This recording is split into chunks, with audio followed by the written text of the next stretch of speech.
good afternoon, everyone. Thank you for attending Live Out Loud featuring Angie Bastian, brought to you by the Richard R. and Mary L. Schmitz Endowment for Opportunities in Food Entrepreneurship.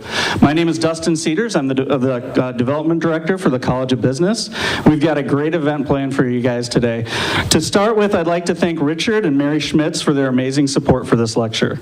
Richard is a 1964 graduate from MSU with a degree in accounting.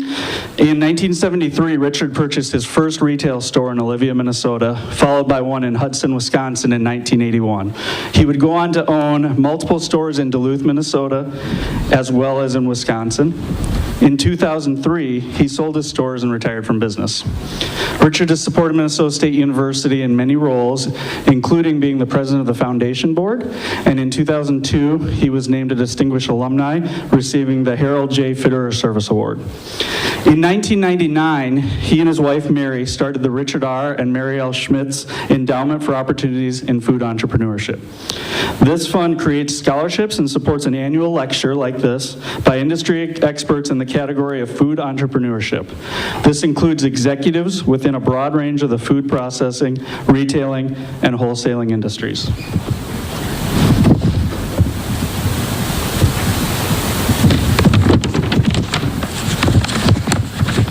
This event, along with additions like the new class offered this spring, Business in the Modern Ag Economy, and the College of Business Agribusiness Club, are just many of the latest efforts to education on agriculture and food in the College of Business.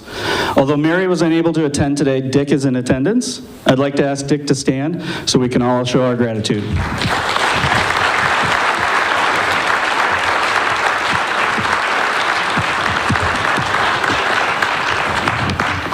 All right, so to explain a little bit of how the event's going to go today, our featured guest is going to do a presentation to start, and then we're going to have a conversation with her and Dean Flannery from the College of Business, and then that'll be followed by a question and answer session. So I'd like to introduce Professor Flannery. Dr. Brenda Flannery is Dean and Professor of Management for the College of Business at Minnesota State University, Mankato. She holds a Bachelor of Science in Marketing and MBA degrees from Western Illinois University and a PhD in Business Administration from the University of Nebraska-Lincoln. Dean Flannery has been at Minnesota State University, Mankato since 1996, serving in numerous roles and leadership positions, including Assistant Vice President for Undergraduate Studies and International Education, Associate Professor of Management, and Assistant Professor of Management. She has held the Dean position for the College of Business since 2011. Please join me in welcoming Dean Flannery.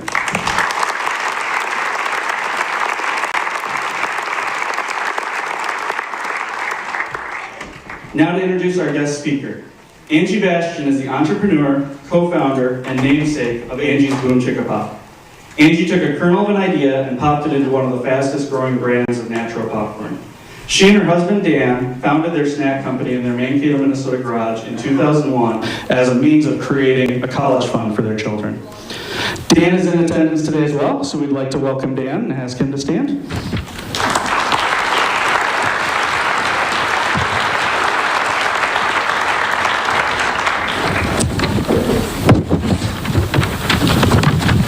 Angie and Dan's gluten-free, non-GMO, whole-grain popcorn is proudly sold in natural food, grocery, club, and mass retail outlets nationwide with a product presence in Canada, South Korea, Peru, Japan, the Caribbean, and Mexico.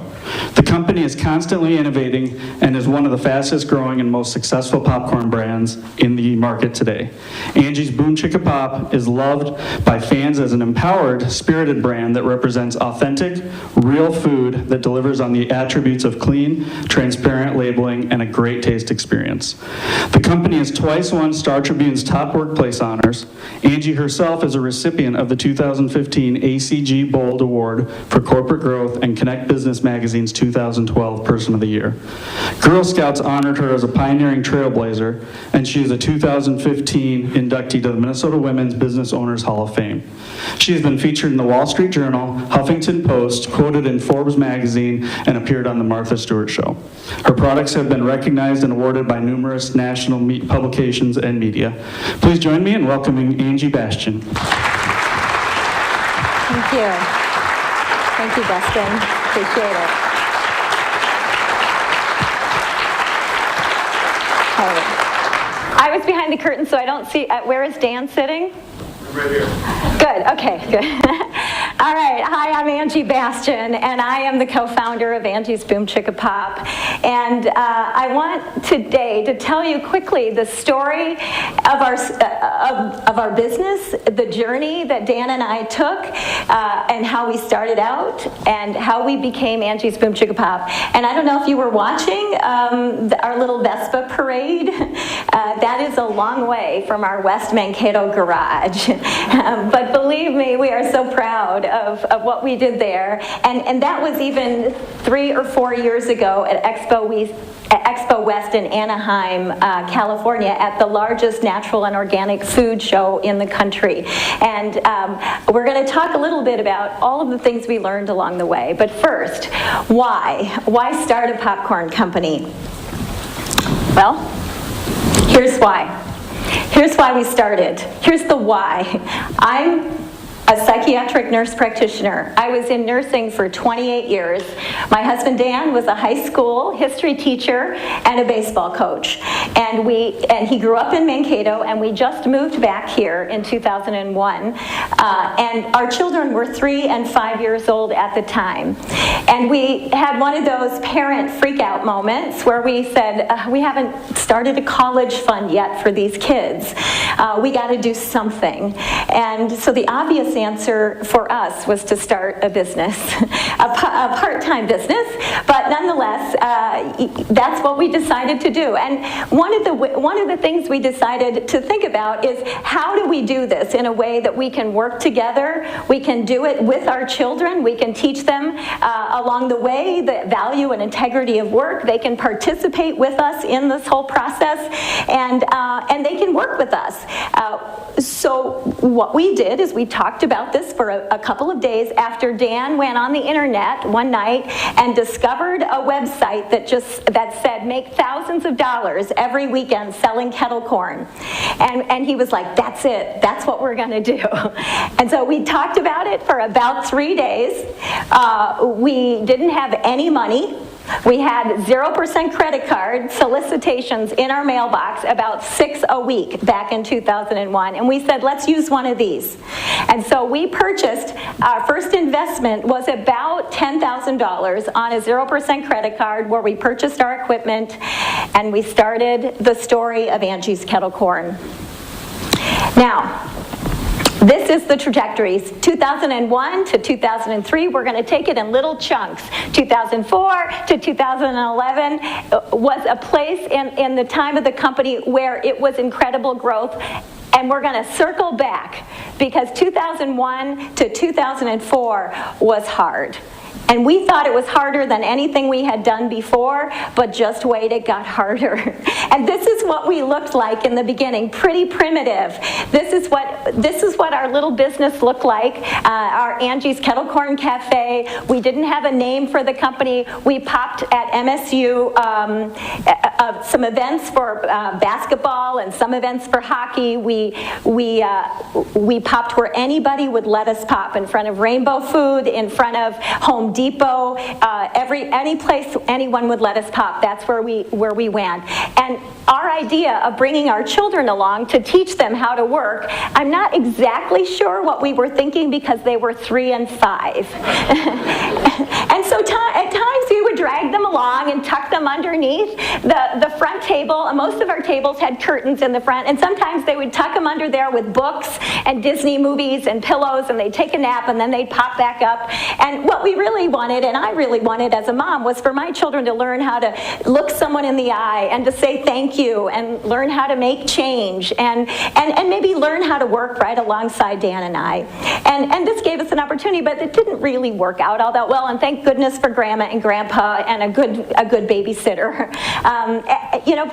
But this is what we did. We'd haul that trailer in the back, or we'd haul that kettle in the back of a trailer, and we'd take off to an event, and then we got an opportunity to to pop at Minnesota Vikings training camp in 2002 right here at MSU.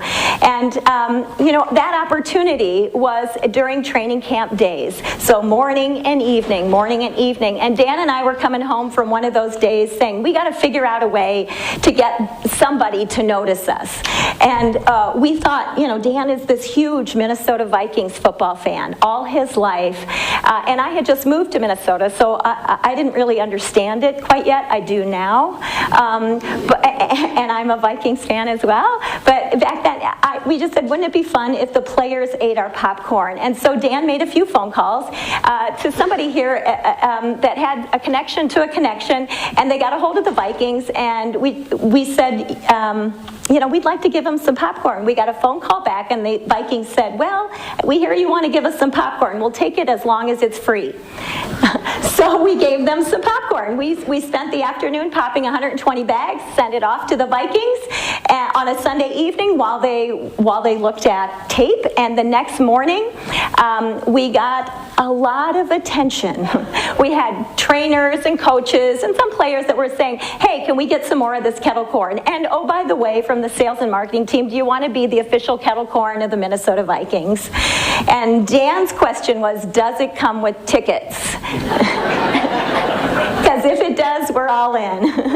But it was another $8,000 investment we didn't understand how sports sponsorships worked at that time, but we just knew that we wanted to be associated with a bigger organization and with the Vikings, and we just felt like it would make us, a more valid company in some way. And so we worked out a deal that allowed us to be able to pop in front of the Metrodome every home game. And you'll notice, like many kettle corn vendors at that time, the bag is completely labelless. It's clear, and it's not named, it's not anything. And that's how we went to market. So now, from 2001 to 2004, that's what we did, mobile food unit. But because we were in front of the Minnesota Vikings Metrodome, it gave us an opportunity and exposure to a much broader audience. And it eventually led to an opportunity to meet with the Lunds & Byerly's buyer in their office. And that buyer said, hey, I really like your product, we like to support local. We like products with clean ingredients. Do you want to sell in our store? But if you come in, you can't make it in your garage anymore. And so we said, okay, we get that. We need to do a lot of work, food labels and ingredient panels. We got a lot of work to do, and we have to find a commercial kitchen. Can you give us a little time? He said, okay, that's fine. I'll see you again. So that's when Dan quit teaching. We started out to do our research. We found a small commercial kitchen in North Mankato, very small, smaller than this space right here. We bought an indoor kettle. We fashioned a sifting table and a foot sealer, and we thought, well, okay, here we go. We're going to be in business. But that buyer said, you got to name it something. You got to name your product something. And we were like, well, we don't really know what popcorn is called. So what we did, and we're not marketers, right? And we didn't really understand branding, labeling, messaging. But what we understood is we had to come up with a name. So we went and did our research. We went to the grocery stores, and we went online, and we said, okay, what is popcorn called? At that time, in 2004, popcorn was called Orville Redenbacher. It was called Vicks. It was called Cracker Jack. It was called a couple of places. It was called Fiddle Faddle, some adolescent kind of names. And online, it was called Garrett's and Harry and David and Dale and Thomas. And I just said, where are the popcorn women? There are no popcorn women out here in the marketplace. And Dan goes, well, let's just name it your name. I like your name. Let's just call it Angie's. And so we were like, okay, fine, we'll call it Angie's. We called it Angie's, and that's how Angie's Kettle Corn came to be. And I think that what was really important about that point is we went to the context, and what we didn't understand at the time is that we were differentiating our brand in a way that set us apart on shelf, which became a continued theme throughout the course of our business. We believed ourselves to be a very serious company now, and we started rebranding, and I think our packaging sort of reflected how serious we thought our company was. During that time, between 2004 and 2010, we outgrew that small kitchen. During those years, we could make about 300 bags in about 5 hours, all done by hand. We couldn't keep up. We hired a couple of MSU students to help us pop. We hired a couple of retired teachers, at third grade teachers that just wanted to work together to help us do demos and deliver to backs of stores. We outgrew that space. We then moved into a space in Lower North Mankato, a building that we purchased. We started hiring a few more people to help us produce. We outgrew that space in about 16 to 18 months, and in 2007 we moved into our production facility on Upper North Mankato, the one that we have now, in about 20,000 square feet.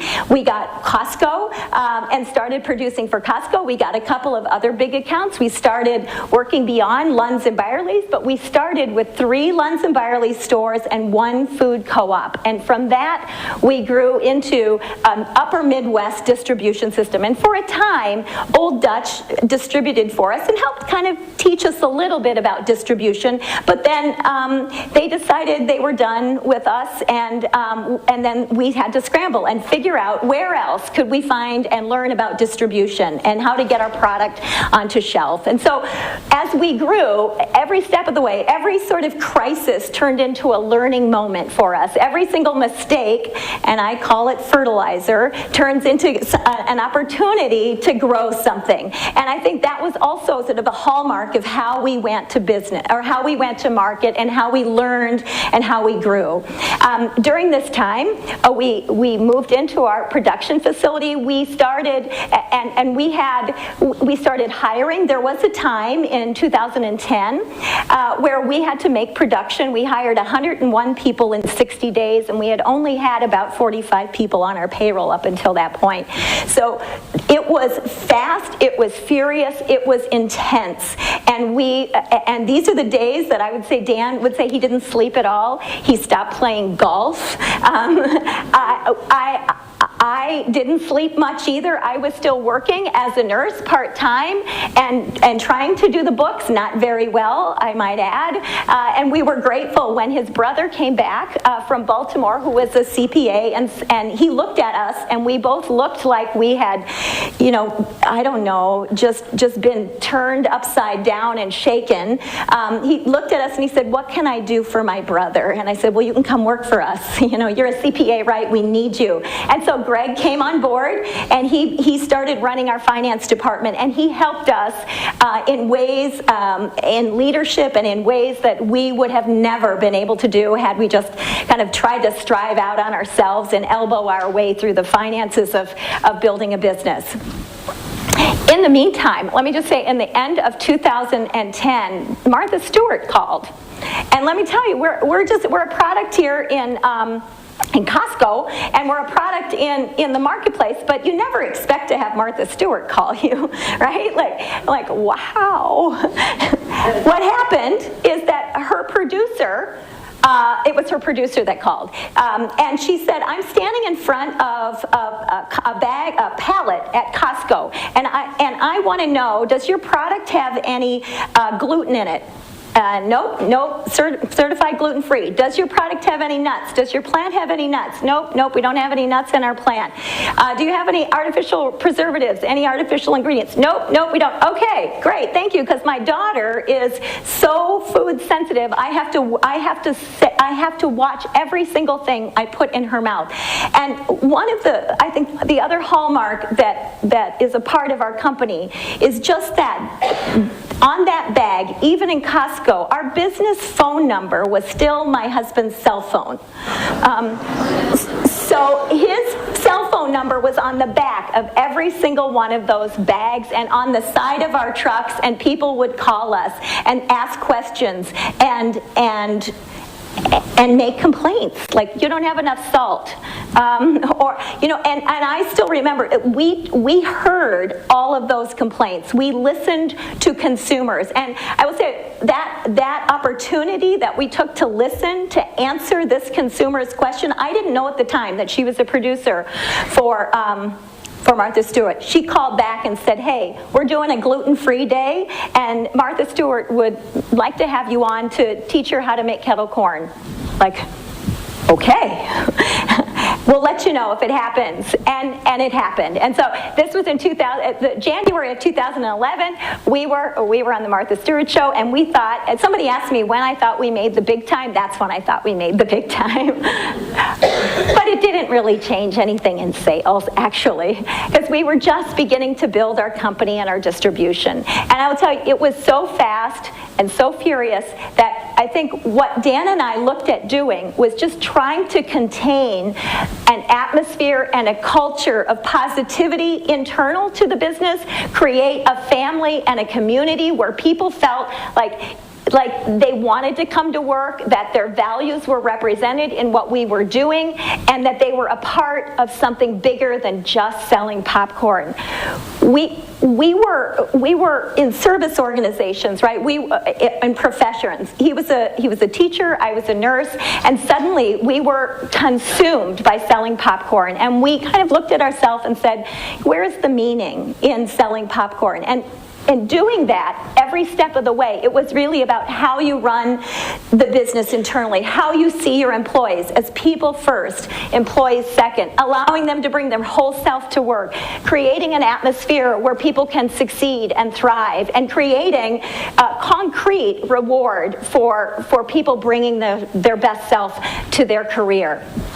And to connect to the community, to be the kind of company that is relevant in the community and relevant in people's lives. So, we didn't always have money to give, but when organizations would call us and ask us to participate and be a part of the community, we would bring popcorn if we didn't have the money, or we would find a way to figure out how to participate. We might have employees come and volunteer, or we might participate in whatever way we could at the time. And I think it was really important in that way, in that the community, and I think Dan would say this too, the community has given us so much that we felt a duty to give back to the community, and just as personally and as a business. So building that meaningful internal environment for us was building the soul of the company, the core of the company. And I would say companies and food brands that connect their persona, that brand persona, to the soul of their company are the companies that are congruent, they're genuine, and I think they're understood by the consumer and beloved by the consumer.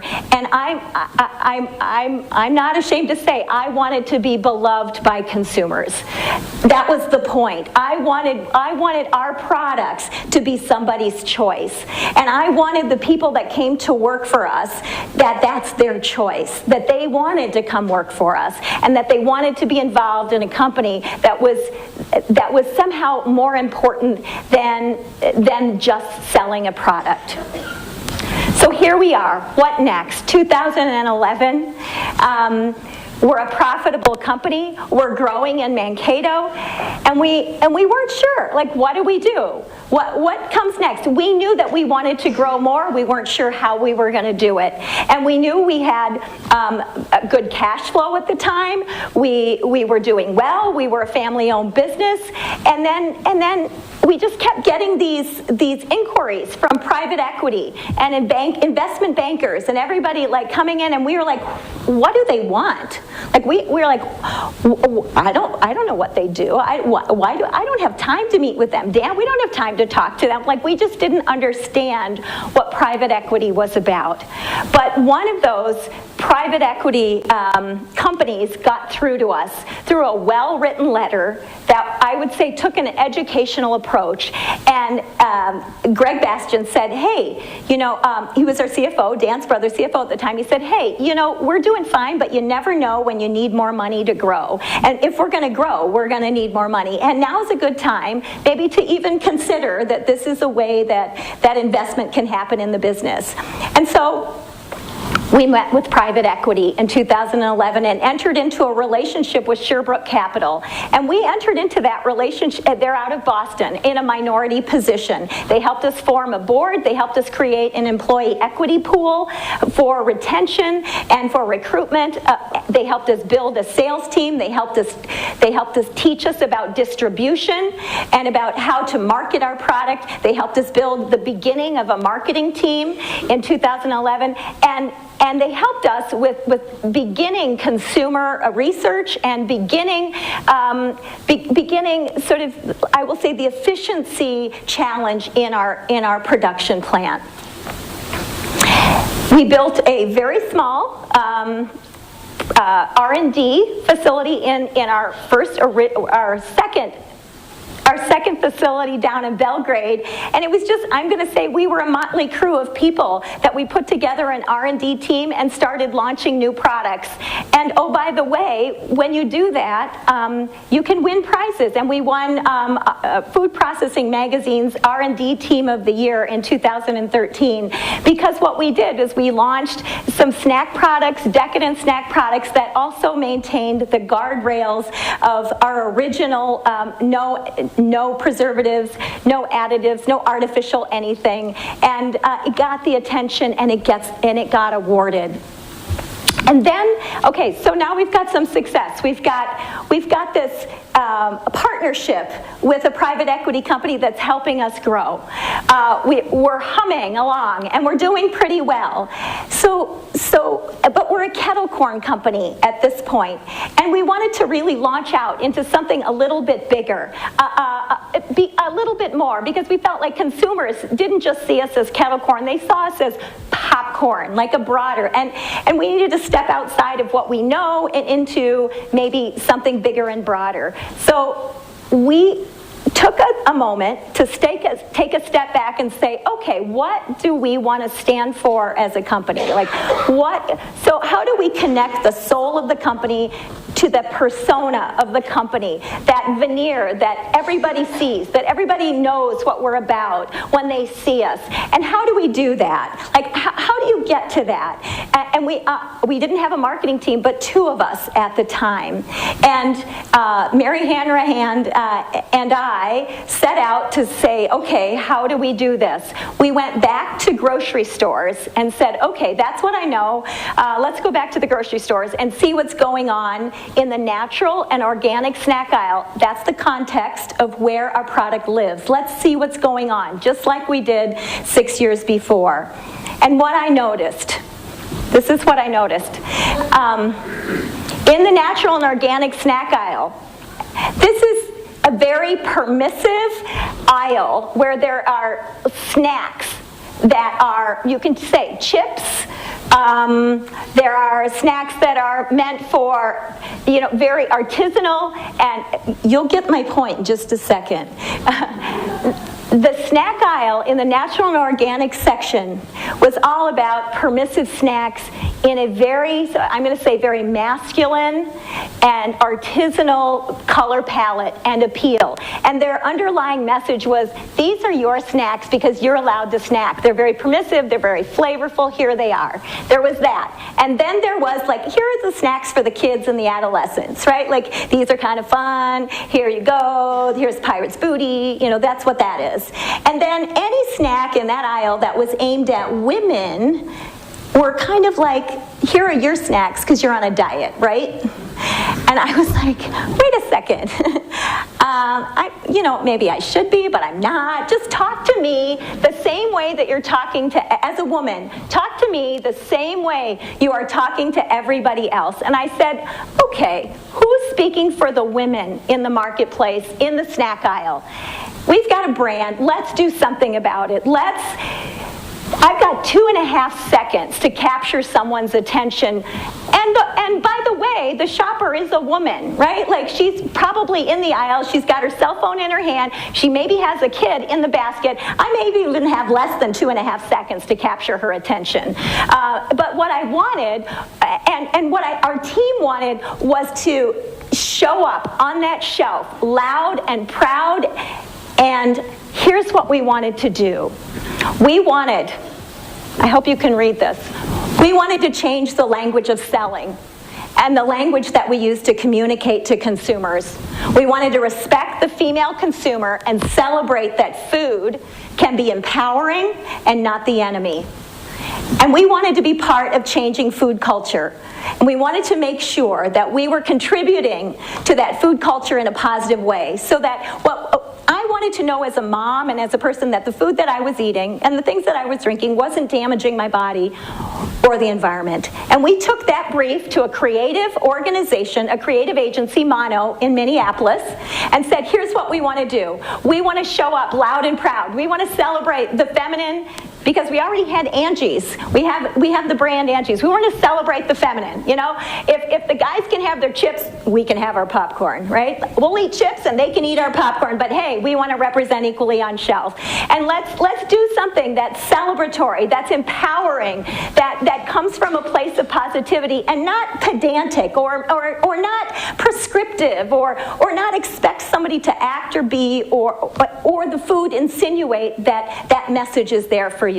So we took that brief and we decided this is what we're going to do. We're going to show up loud and proud, and we're going to be fun, and we're going to be empowering, and we're going to speak to our audience of women who don't get to be spoken to. And I don't know, I mean, you may not recognize it until you see it, but it is there. There is a vacancy of women showing women's products that don't tell them how to act or how to look. And so what we wanted to do is just celebrate. We did this. And we said, we're going to take this to the next level, and we're going to support and encourage and empower women and their children wherever they are, wherever they touch their lives, with their families, in their schools, in their everyday life, in their jobs, wherever they are. That's the lifestyle part. We want to be with her wherever she is. And we know that we're appealing to women for the sell, but we know she brings it home. And if she's got a he back there, he's eating it too. We know that. So it's not just for women, it's just that we want our brand to celebrate women in a way that they have not been celebrated in food. So how do we do this? Number 2, how do you celebrate women in food in the same moment? Well, you show women and food in the same moment. You show them eating food like it's a normalized behavior, not a moment of conflict or a sexualized behavior. We created a little song. We did it on the cheap, and this would have been in, I think, 2013, 2014. We call it our Boom Chicka Pop song. It's local talent in Minneapolis that created the lyrics, the music. We filmed on the streets in Minneapolis. We had a permit, but we almost got arrested. But here we go. We're going to play it. Marissa, run it up for me, and turn up the music loud.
Right? That's what it looks like, being active, eating like it's real, like it's not a big deal, right?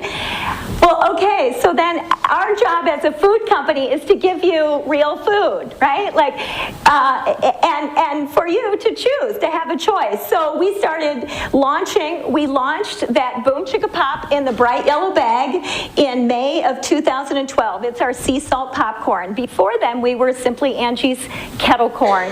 And we launched that yellow bag in that brand with the help of Mono, who helped design and create the name. And within 4 months, that bag became our #1 selling SKU after 9 years of business. And it put us on our heels. We were like, whoa, what just happened here? People got it. Like, people understood intuitively. Like, they maybe didn't understand what was behind it, but we got people to stop in front of that bag and go, what is that? I'm interested in it. I like it. What is it? I like what it looks like. And they bought it. And they bought it again because we delivered on the quality of the product. And then we started launching new products in the Boom Chicka Pop brand. And we began to partner with Target, who was willing to do this with us, to transition all of our existing products into new Boom Chicka Pop packaging. Took us a while. From the end of 2012 to 2014, we were Angie's Kettle Corn and Boom Chicka Pop in the marketplace. I don't know if you remember seeing that out there, but we looked a little fractured, and I'm sure people were like, well, what are they doing? And I will tell you, we were doing it slowly because we had a lot of business at that time, and we were not willing to take the risk to just yank something off and put something new. And so we did it very slow, one SKU at a time, and each time that we took the same recipe, put it in the new package, I'm going to say the new close, it turned 2 and 3 times velocity each time. Changing food culture. When you do that and you stick to your guns, you get a lot of media. You get a lot of press, and you get a lot of consumer interest. And we had a lot of print press, we've been on the Today Show probably 3 or 4 times, nutritionists, and our Hy-Vee nutritionists, I'll tell you, they've been very supportive of us all along the way. In Natural and Organic, they've been very supportive. You know, it is something that in the beginning, we were sort of on the fringe that has now become mainstream. And I believe it's because consumers were demanding it. Consumers were asking for it.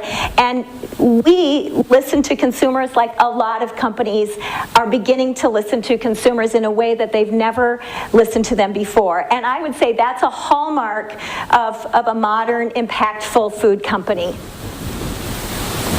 Okay.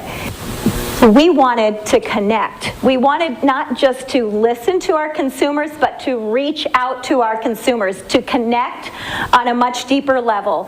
And here's an example of a project that just kind of went to nothing, but we used it in a way to connect to our consumers and turn lemons, let's just say lemons and a spend, into lemonade. And here's what we did. I had this, like, I was thinking, oh, we want to vertically integrate. I want our organic products, because we had a small organic line for retailers that were interested in organic popcorn. And so I thought, hey, I'm going to support organic popcorn growers in southern Minnesota and northern Iowa. And this was 2012.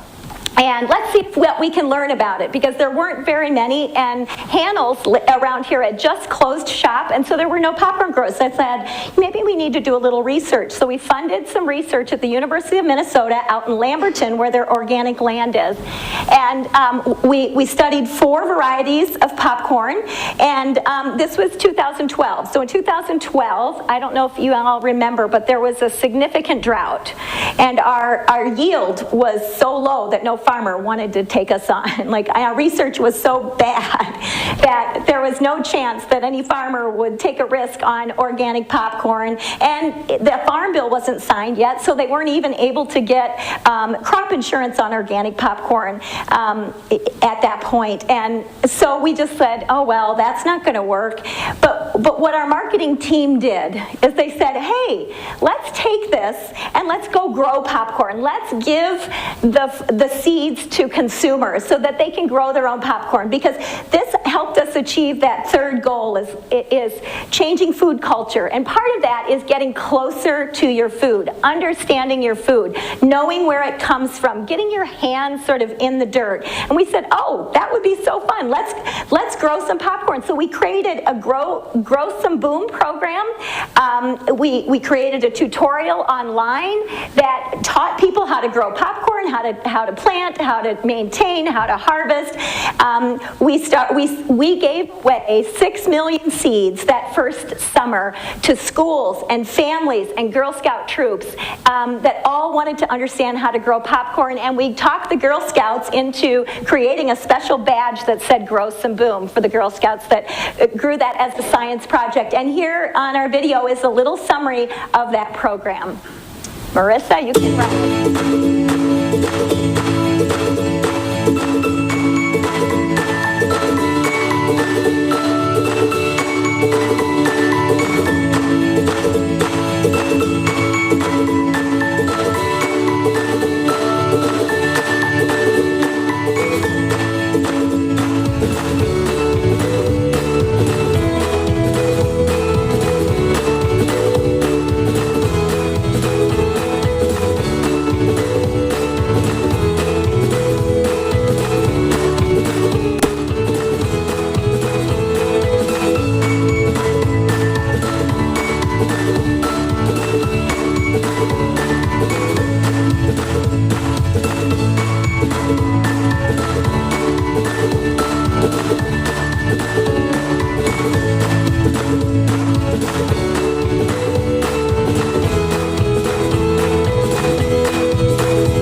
We wanted to get even closer to our consumers, and we wanted to celebrate them. We just grew some real food. We wanted to highlight and celebrate real people's lives, real women's lives. And we thought, like, this was last year, we thought we have money right now to do some advertising, and we can put it in the budget, but what kind of advertising do we want to do? For us, it wasn't just about trying to sell the product or expose the consumer to our brand. For us, it was about trying to message like what we want to do, and that is to celebrate real women's lives. So we created the Crush It campaign.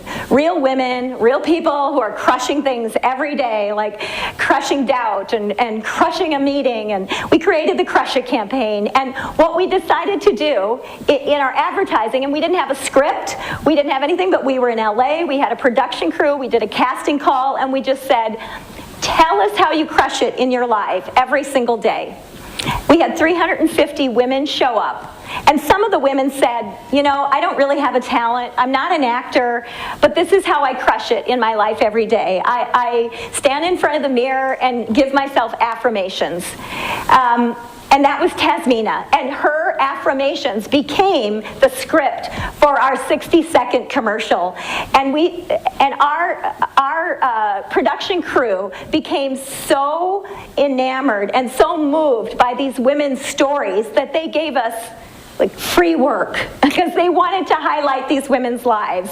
And so what we'll have, what we call our anthem is our 60-second anthem. If you want to see it again, it's on our website. But this is 17 vignettes of real women's lives that we're celebrating and how they crush it every day.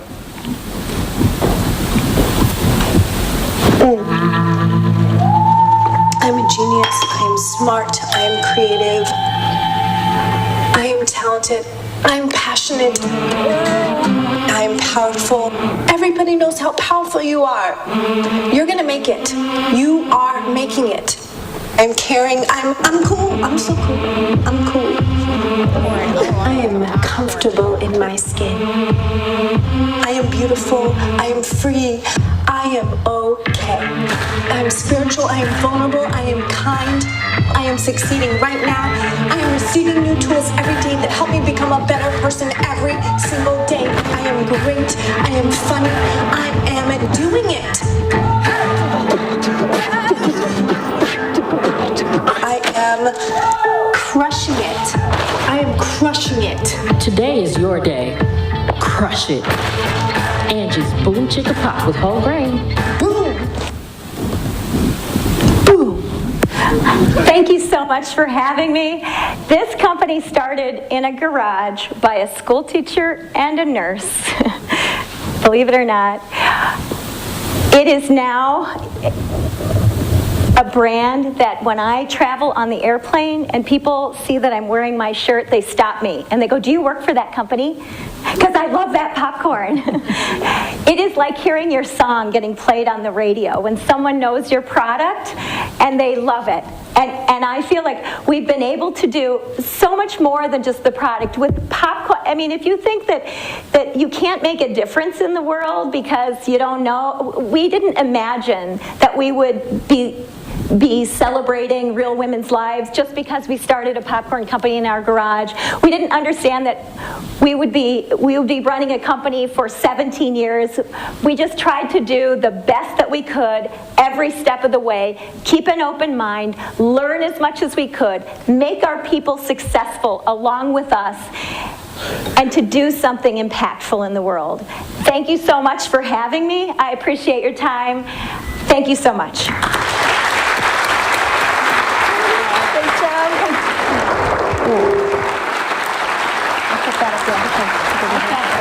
I'll go on the outside. Okay. Wasn't she wonderful? She's awesome. Yeah. Woo!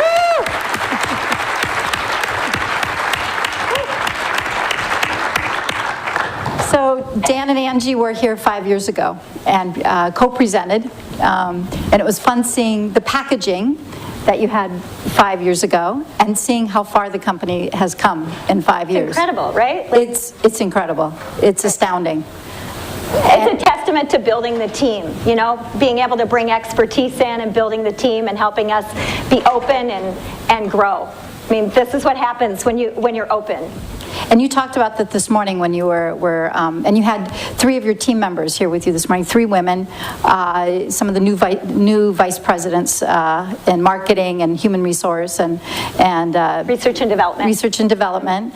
And they were talking about how you have really invited them in a holistic way. They talked about their families and they talked about their interests and about choosing to work for your company because it matched their values. That has to be pretty phenomenal.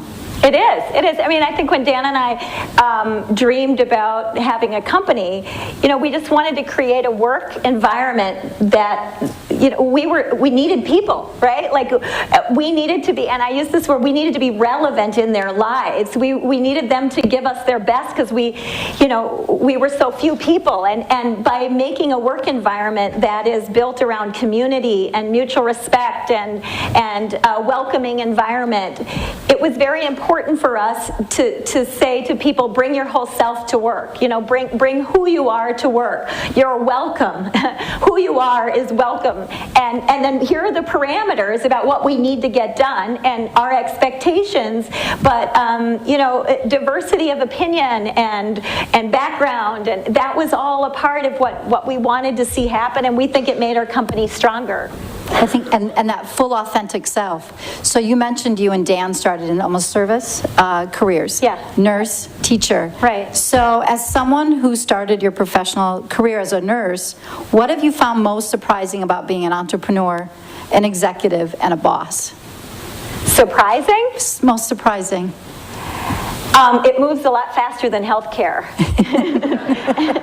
I mean, it moves fast, and I will say, you know, when you're in healthcare, things are pretty regimented. You know, there are very clear like protocols and regimen, and not, there are ethics and rules. I'm not talking about that. I'm saying like the speed at which you go to market and you got to get something done, and you know.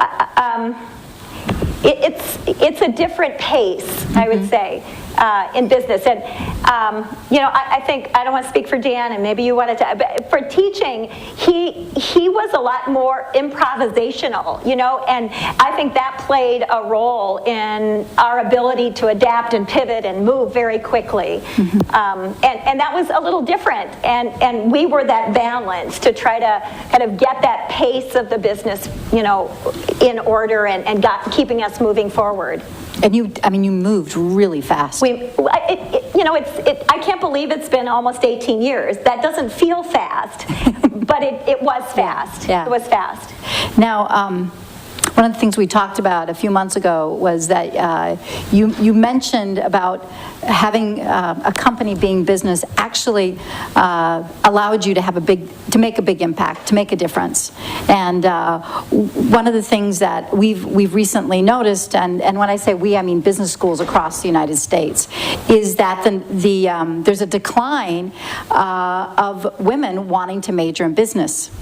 And one of the reasons that we've heard is because women want to make a difference, and they're not sure they can make a difference through business. What would you say to that? Well, I'm going to say business has every possibility of making a positive impact as it does in making a negative impact.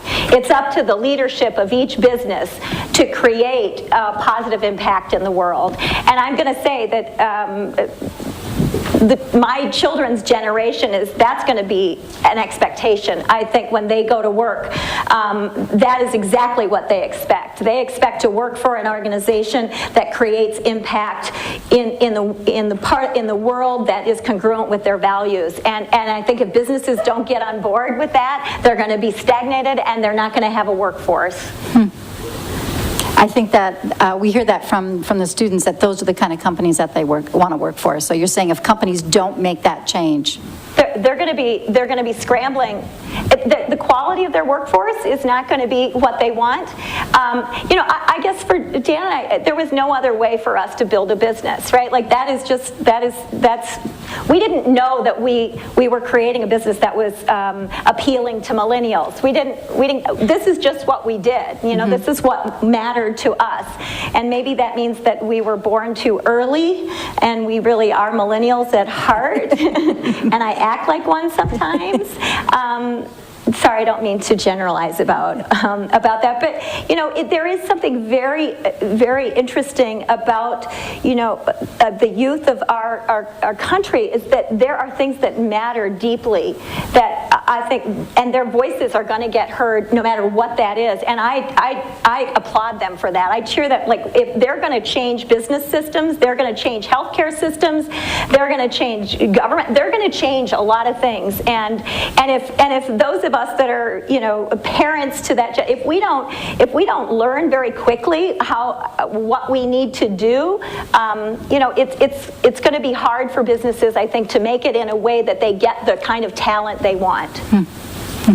There was a Twin Cities business magazine recently, actually December of 2017, titled Making Money on Munchies, that actually Boom Chicka Pop was featured in it. I found it really interesting, especially as we're really, as a university, really embracing food and ag, that they were saying Minnesota is a great company, or is a great state to launch food companies. One of the things it mentioned that I hadn't really ever thought about before is that Minnesota is #1 in sugar beets, processed sweet corn, green peas, #2 in wild rice, #3 in dry beans and oats, #5 in rye, #1 in turkeys, #2 in pork, #6 in cheese and honey, and it goes on. Where are we in popcorn? And corn. Wait, we don't show up in popcorn. No, we're not growing It's not popcorn, but no, we're not. Corn was #4. Yeah. But it was just saying this is a great state if you want to be in food. It's a great state to be in. Well, here's the thing. When you're a little food company, you don't know, like, bubbling up from the bottom. You need like competency. You need talent. You need people. And Minnesota has agriculture, they have huge food organizations and research organizations around food that the talent is here. The talent. General Mills, and Cargill and ConAgra used to be here. A lot of food and 3M for logistics. I mean, Medtronic. One of our quality persons was from Medtronic, I think. And there are a lot of large, very successful companies that have a long-standing history in the region where we were able to attract talent. I mean, amazing talent, and people that have been in these organizations that said, you know what, I like this. This is very secure and very stable, but I'm interested in what's going on in small and mid-sized companies, and I'm going to take a risk and jump over here. And that's how we have been able to attract talent. So kind of as you've evolved as a company, recently in October, you sold Boom Chicka Pop for $250 million to ConAgra. And so that was something that this article was talking about, because it said that that this journey for you and Dan had been remarkable. What, in your opinion, what was has been most remarkable about the Boom Chicka Pop journey? Or it could be a couple of things, too. Yeah. Well, okay, the first thing that I thought about is my husband and I built this company over 16 years, and we're still married. Right? Right? It's hard, right? Like, try being married and for, how, 23 years? 24? I don't know. I never remember our anniversary. We're somewhere in there, right? He remembers better than I do. Yeah, I know. He gets such a break because I am not an anniversary birthday person. But it takes a lot of intentionality to manage relationships. And I think the remarkable thing, I think Dan and my skill, and I'm going to say, I think nursing taught me, the entire profession of nursing, and I'm going to circle back to answer your question, the entire profession of nursing is you're taught to listen to your patients, right? Like, listen. And then do something that affects them positively. I think that piece for me, and I did that very well for 28 years, layered over top of building this popcorn company and together. And, I think that translated into the business environment to listen to the consumer, react, and do something positive. And Dan brought his skill set to this. And they're separate skill sets. There was a time everybody had two bosses, both Dan and I, sort of, and that's really hard for for an employee base. And so Dan and I really had to figure out how to come out in a unified way, so that we didn't create chaos in the business. And then, the other remarkable thing I think about this is managing that relationship also worked out through managing our relationships with employees. And then, and I talked about this earlier, when we entered into a relationship with private equity, I saw that as getting married, two businesses getting married. You still have to manage, it's like you're contractually bound and you're unified in your goal, right? Like, we're going to build this business and we're going to grow it, and we want to be successful, and we're going to be positive. And private equity sometimes gets a bad rap, and some of them aren't so great. But and at the end of the day, you have to choose your partners well, and including your business partners. You have to trust them, you have to believe in them, you have to expect the best out of them, and you have to manage that communication. And I would say that the fact that we were able to manage individual communication to build to a unified goal, manage business-to-business communication in partnership, and then with our customers and our consumers, and then again with another private equity, and now with ConAgra. I think that's probably the thing I think is maybe most remarkable. Awesome. One of the other things that's really awesome is that you've taken really your work and really a focus now on women and empowering women, positivity. Who were some of those really positive female role models when you were growing up? Or since as you've continued to live, who have been some of those really positive female role models?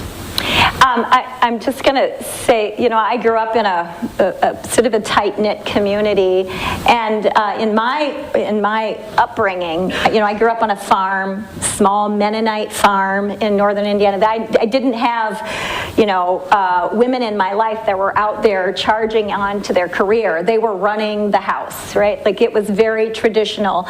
But, so I wouldn't say I had any sort of career-minded women early in my life, but what I had was, I think, a family that I knew I was loved, that taught me I could do things, that when I got sort of crazy and rebellious, they didn't kick me out of the house, that sort of thing. But so that sort of unconditional, like, hey, you're okay, we love you, we accept you, that I think is an important message that I learned from the women in my life. And then I think when and I said at one point in time, my grandma said, what was the best advice I ever got? Well, it's probably from my grandma that said, be a good person. And I think that's important. No matter what you do, you bring goodwill and be a good person. And then I think when I went into nursing was 1983. I didn't work with a single male nurse in the ICU at Sarasota Memorial Hospital. Like, we had a troupe of women nurses, and these were kick-ass women. Like, they took no shit from anybody, and they took care of their patients, and they advocated, and they, they would speak truth to power, right there, if something wasn't happening, and they got things done because life and death depended on it. And I would say, those women were probably my role models in terms of very early on in my youth to kind of show me how to advocate, how to be strong, how to speak up and begin to find your voice.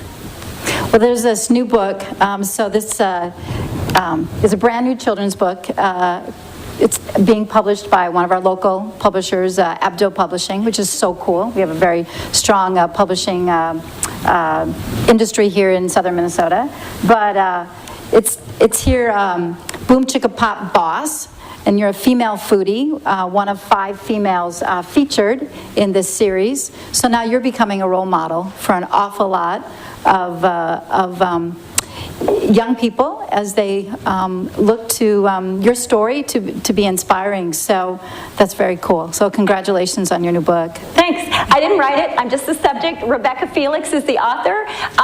It's 2nd through 6th grade reading level, and they did a Food Dudes series where they did a bunch of like KFC, what's his name, Colonel Sanders and McDonald's, all those guys.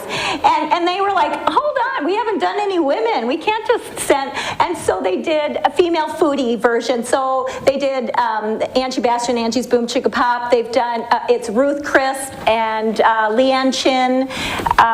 Marie Callender is another one. So it is for libraries and education and school. And really, it's such an honor to have children read your story and somehow be inspired. And this should be actually a normal thing for little girls. Because I was just in Dallas last week. There was a Texas Librarians Association where Abdo was selling their books. And I said, I'll come down, I'll sign books, and we'll hand out popcorn.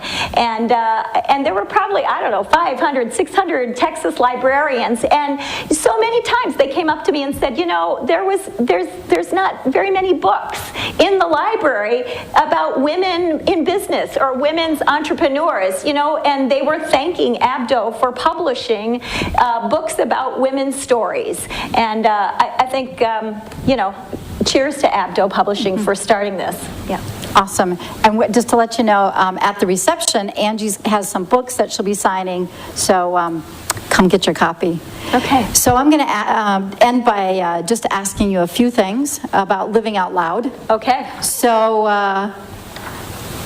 what's your favorite snack besides Boom Chicka Pop? Oh gosh, I love ice cream. Do you? I do. Any particular flavor? I like Talenti's salted caramel. One time, okay, does anybody eat Talentis? You know, they have that plastic thing with the tight, you know, the thing on top. There was one batch, I think, that they screwed it on so tight. I couldn't get the top off. Dan couldn't get the top off. I took a knife and cut the top to dig into that ice cream or gelato. Yeah, that's how desperate I was. Yeah. What musical artist do you turn up loud if you need to rock out to music? I love Imagine Dragons. I love their power. I love that voice. Yeah. I heard some students say, "Oh, all right, cool factor for sure." What are you now doing differently to live out loud? Gosh, what am I doing? Well, let me just tell you, when you're building a business, I think you don't really take time to take care of yourself very well, because everything else comes first, I think, and I was okay with that during the business build. And so now I think I started playing tennis, cardio tennis. I'm taking some lessons. I started spinning, which I love. I love to spin. I love to put that music in my ear and just go. And I don't do it enough, but I love starting to do that sort of stuff. Living out loud by moving. By moving. And next week you shared that you'll be coming together with other women. You're going to be... Oh, yeah. I'll be in New York with Gloria Steinem. She's talking about women using their power, influence, and wealth to, you know, make an impact in the world. And she and a panel of folks will be talking about how women can, can come together and sort of create, opportunity for other women and support other women. And I got an invitation to come, and it'll be probably maybe 20, 30 of us women there to sit down and talk about, what we can do. Well, I think I speak for many women when I say I'm so grateful to you for elevating women as entrepreneurs and as business people, and just generally making a difference in the world. Thank you so much for making time to come here and be with us, given I know you have a lot on your plate. But isn't she amazing? She's amazing. Thank you. You're amazing.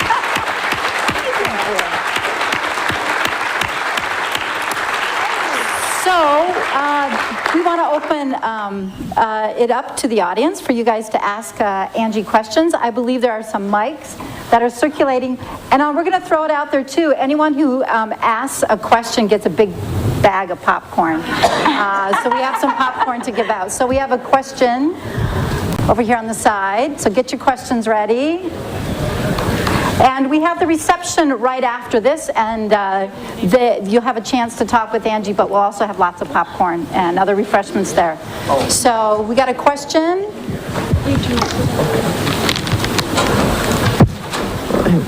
Go ahead, you're ready. Let's start.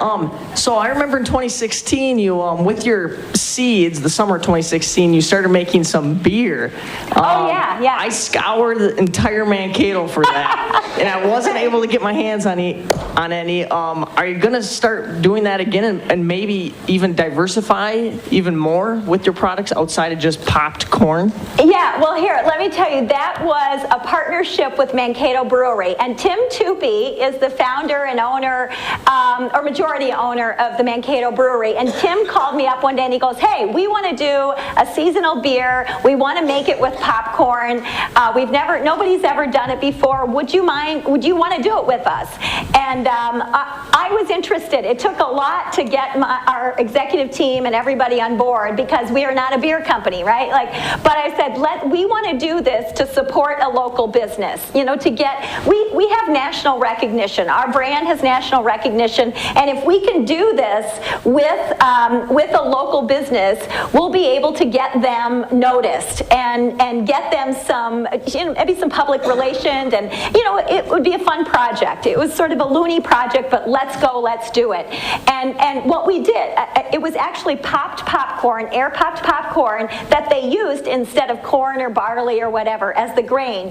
And I said, Tim, if we're going to do this, because he said we really hey, craft beer doesn't really appeal to very many women, and they want to appeal to more women, and we think maybe you can help us do that. And I said, okay, if you're going to do that, then I get to do the taste profile. Like, I get to say what it needs to taste like, because I'll tell you why they don't like it. And so they let me kind of weigh in on the taste profile, and then they launched it as a seasonal product, and it sold out. And I said, you got to let us do the graphics, because we know what it looks like. We know what we need to do on shelf to get you attention. We'll co-brand it, but we're the bigger brand, so you got to ride our shoulders right here. So that's when it looked like our product, and but Mankato Brewery had the band on it, and it was their product. We didn't own it, and but it got them lots of attention. They got distributors in New Orleans calling them like, hey, can we get your popcorn beer? They got press out of Men's Health magazine, and the first batch that they made, because they do batch processing, sold out in the first 3 days, and so that's why you couldn't get it. And so they called us again and just said, because it really tasted good too. It was a Belgian pale ale, or I didn't say that right. It was a Belgian beer, and it was just really, they wanted it for summer to be sort of refreshing and light, and it was a really good beer. So they made a second batch, and that one sold out in a week. So that's why you didn't get it. And they were actually they were selling it for like $4 a can. So that's kind of a lot to spring for him. But he keeps calling me to see if we can do it again. But our company is just sort of like, hey, we're not a beer company. Hey, probably not. But he may do it again. Ask Tim Tupi. He may do it. Get down to Mankato Brewery, and he might be able to do it. Awesome. Thank you. Yeah. He gets a popcorn. Right here. Oh, you got the. Okay. So how was it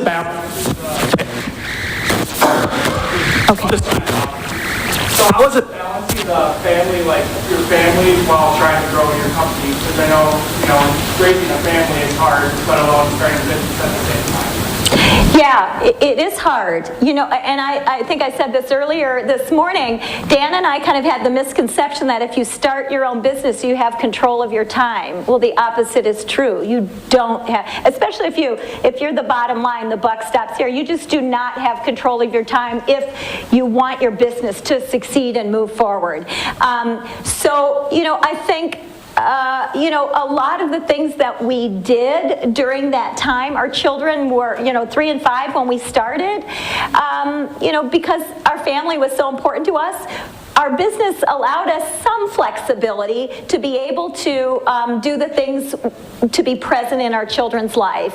And Dan coached baseball and helped with basketball. I was volunteering at school with Annika. I mean, we were present at our children's games. We weren't a family that always had dinner together every night. Our kids now think that that's really special because we ate out a lot. Like, they were not interested in eating out now, but it has triggered our daughter to be interested in cooking and culinary things, which that's kind of making lemonade out of lemons, right? But I think what was so important for us was that we spent time with our children every moment that we had available to us, and we were reading books every night before we went to bed, and we'd fall asleep in their bed and then get up and do payroll, and we were at their events, and we were at, we had 3 sport athletes, both of them, and it wasn't easy. And I would say that what took a hit was our personal, probably our personal health and well-being at the time. But you just get in that mode of I'm going to do it, and you do it, and I guess I would say Dan and I would say we probably came. And everybody else, the business and the kid and the family came first, and I think that's how we did it. Dan, do you have any other thoughts about that? Sure. Yeah, yeah. I mean, we're just now recovering, let me just say that. And they're both off in college, right? We've got a senior, she's going to graduate from the University of Wisconsin at Madison, and then she's going to culinary school in Italy in the fall, and she's interested in public health, so we'll see how all that fits together. And then we have a son that's a sophomore at Santa Clara University in Northern California, studying finance. So, launched. And that makes, I have to tell you, somebody asked our daughter Annika, maybe when she was 16, she just said something, they asked her something like, what do you think about your parents starting this whole big business and everything? And she said, to be honest with you, I don't know how they did it or when they did it, Like, it was not part, it was, but it was her normal life, and it was part of her world. And I think the thing that most parents worry about is that they somehow damage their children, but that their business or their career damages their children in some way. And I think we tried to do everything we could to mitigate that. Great question. Yes. Right back there. Oh, right here. Okay. For like distribution wise, how did you get into, so like you talked about like Costco and all that, but I work for Starbucks specifically, and I know we sell Angie's Boom Chicka Pop. Yeah, I think it's crazy. I didn't realize it was something from here originally. Yeah. And then when I was traveling, I noticed it's at Starbucks is all over. So Yeah. how did you go from being in like grocery stores and that to selling to like a company as big as Starbucks? Was that something that you specifically did? Did they seek you out? Or did you have like a kind of another company you worked for or with, or a team that figured that out? Yeah. So Starbucks specifically, here's what I'm going to say. If you create a brand that is interesting, you create interesting products, a brand with cachet or has some energy and interest behind it, sometimes companies call you. And this is one of those examples. Starbucks called us last year.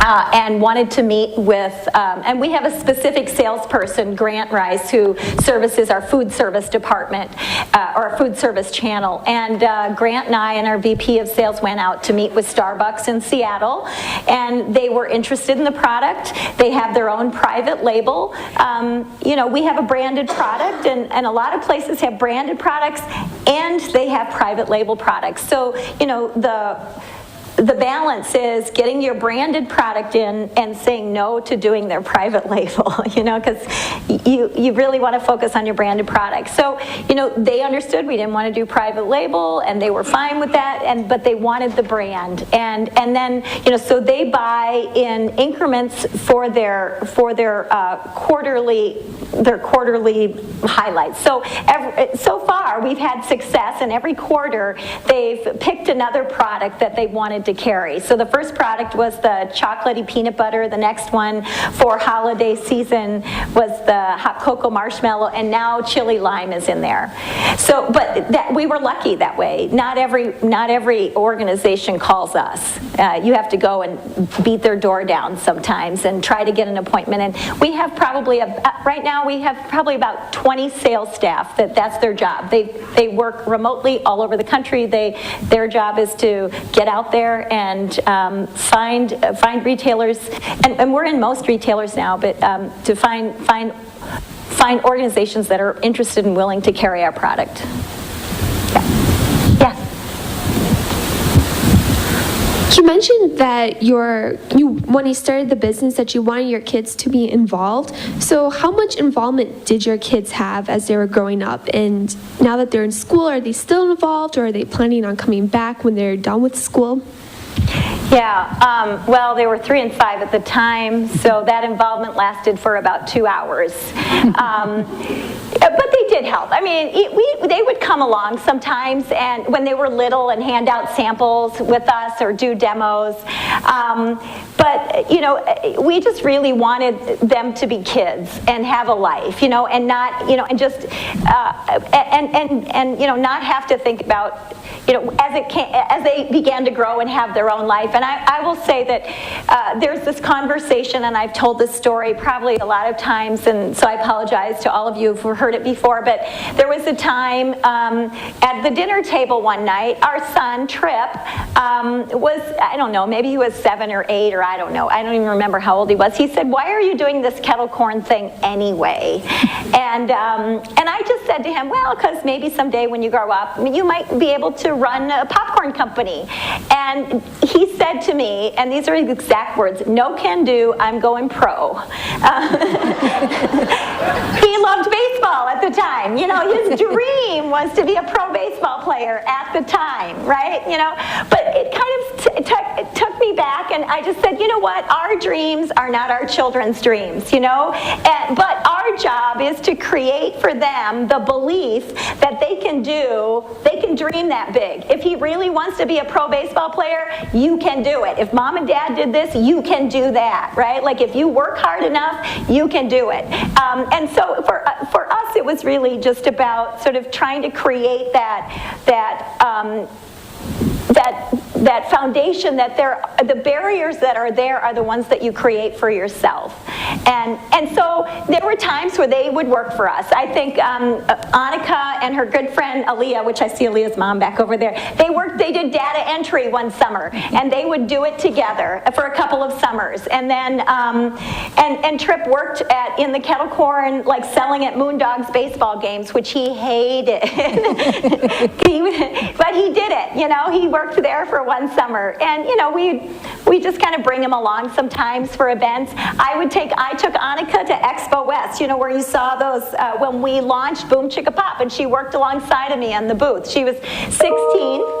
She was 16, and the minimum age on the floor is 18, because they often sell alcohol and stuff out there. And I don't know why it's 18, because they're selling alcohol, and it's in California, but it's 18. But I snuck her onto the floor, and nobody cares. You know, this is what you do, you know, if you need extra help. And she worked out there, and then we went to Disneyland together, you know. So work and family time always sort of kind of came together for us. And I wouldn't say they had any distinct internships, but Trip did some job shadowing a couple of summers ago, and I think their participation with our business is, I think they sort of learned a lot about business by watching us, and you know, we didn't make them sweep floors or anything like that. Maybe we should have, but we didn't. Now we got two back here. Who wants to go first? Yeah, I was just going to ask, both of us here are going for a business degree. Uh-huh. Your husband don't have any background in business. How easy or hard was it to learn all that on your own? It's hard, right? And I would say the key was we knew what we didn't know, and we brought on people to help us. As soon as we could afford somebody that we wanted and knew, and what we wanted was the best. Like, that's what we aimed for, is the best we could afford. We would bring on talent. And I would say, you know, it's not that business is easy to do, but, you know, there is room to learn along the way. And you know, because we started in sort of such a smallish way, it gave us some time to learn along the way. I remember Dan said one day, he said, there's a professor from SCC coming over, he's going to teach you how to use QuickBooks, and then you're going to do the books. I was like, okay, fine, I'll do the books. And so I had a 3-hour course in QuickBooks, and I was the financial officer for the first 4 or 5 years, right? Like, that's what we did. And I didn't do it well, but that's all we had. And you elbow your way through until you learn, and then you open yourself up to consultants to come in to teach you. You bring in, if you can't afford to hire, you bring a consultant in. You just grab as much and you open and you learn and you listen as much as you can, and you grow. You know, it does help to be open.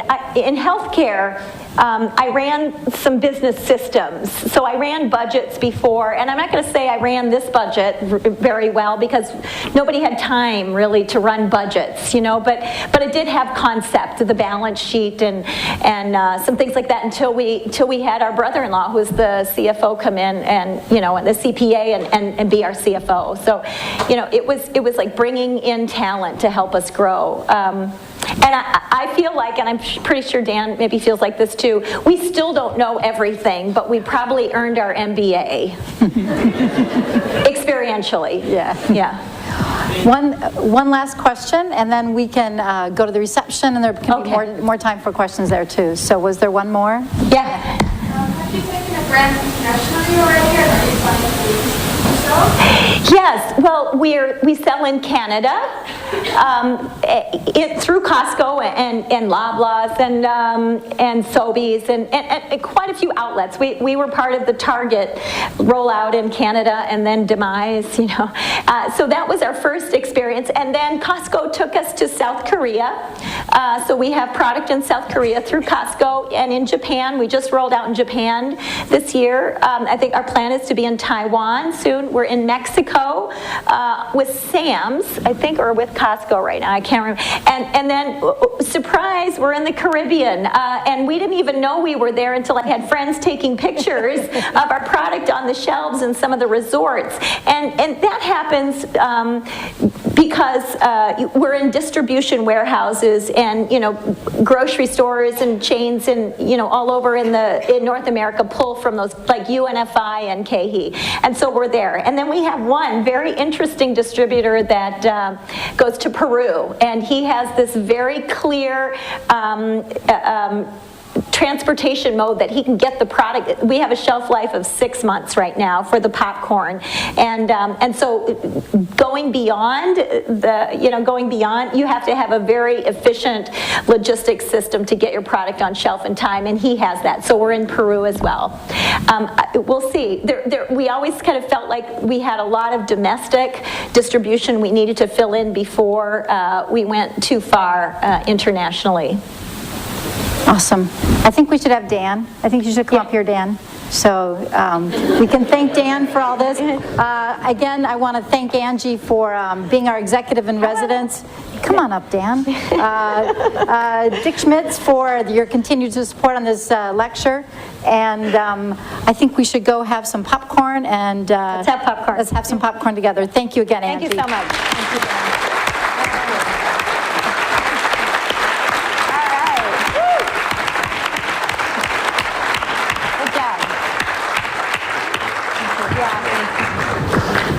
Awesome. It was really fun.